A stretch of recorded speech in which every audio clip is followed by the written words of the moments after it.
Hello guys, welcome to today's video. In this video, we are going to learn a very simple and unique method to add colliders to a wall that has multiple doors.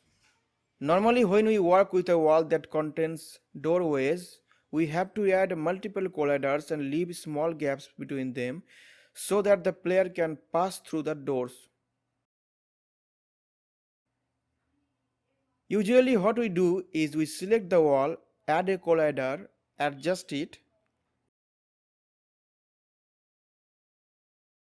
then add another collider to cover the remaining space.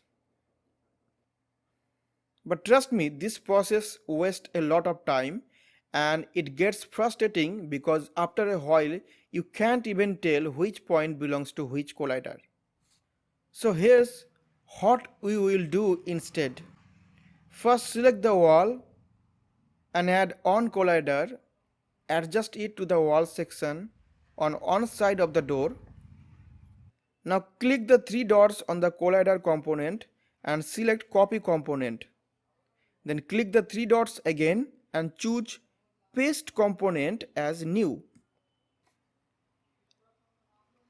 And here's the fun part. Now all you need to do is change the position of this new collider.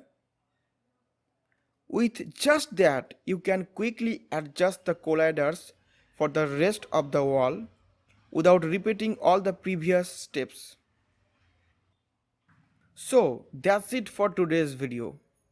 And yes, there's some good news. I am getting ready to publish this horror game very soon, most likely within the next month. So if you are watching this after a month, the game link should already be in the description. Don't forget to check it out. See you guys.